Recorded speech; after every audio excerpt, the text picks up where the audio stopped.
ایک خوبصورت عورت بیوٹی سیلون میں داخل ہوئی تو اسے ایک سہیلی مل گئی۔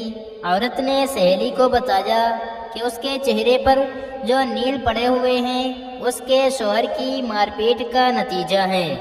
سہیلی بولی، لیکن میرے خیال میں تو آپ کے شوہر پرسوں سے باہر گئے ہوئے تھے۔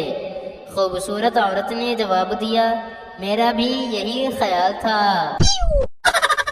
ایک روز چند آدمی کشتی میں بیٹھے دریا کی سیر کر رہے تھے کہ اچانک کشتی میں سوراخ ہو گیا اور پانی اندر داخل ہونے لگا۔ سب لوگ خوف زدہ ہو کر شور مچانے لگے۔ ان میں سے ایک شخص نے کہا، اس قدر شور مچانے کی کیا ضرورت ہے؟ میری مانو تو کشتی میں ایک سوراخ اور کر لو تاکہ ایک سے پانی اندر داخل ہو اور دوسرے سے باہر نکل جائے۔ 3 آدمیوں کو پولیس نے نشے کی حالت میں پکڑ کر عدالت میں پیش کیا۔ جج نے پہلے آدمی سے پوچھا، تم کیا کر رہے تھے؟ اس نے جواب دیا، میں تربوز کو تالاب میں پھینک رہا تھا۔ جج نے دوسرے سے پوچھا، تم کیا کر رہے تھے؟ اس نے کہا، حضور میں بھی تربوز کو تالاب میں پھینک رہا تھا۔ آخر میں جج نے تیسرے آدمی سے پوچھا، تم بتاؤ تم کیا کر رہے تھے؟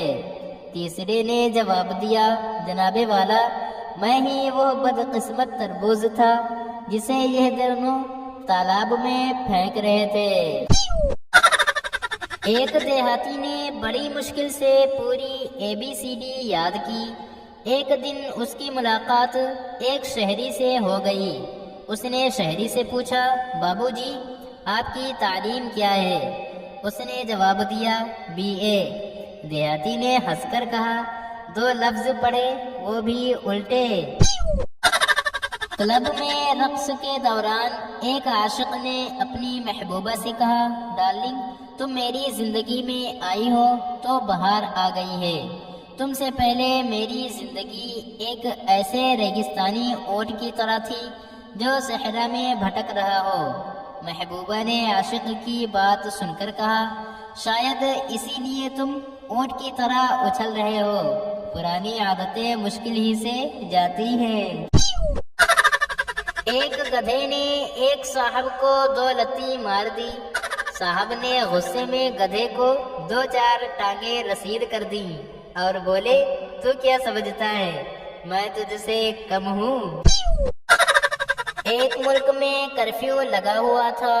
ایک دیہاتی صاحب بڑے آرام سے سڑک پر چارپائی ڈال کر بیٹھے ہوئے تھے کہ ایک سپاہی نے آ کر اس کو فوراً اٹھایا اور کہا، تھانے چلو، تمہیں قانون کے مطابق گولی مار دی جائے گی۔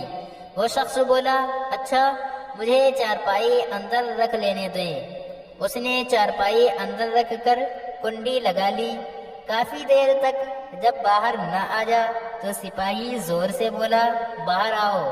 وہ شخص بولا، باہر کیسے آؤں؟ باہر تو کرفیو لگا ہوا ہے۔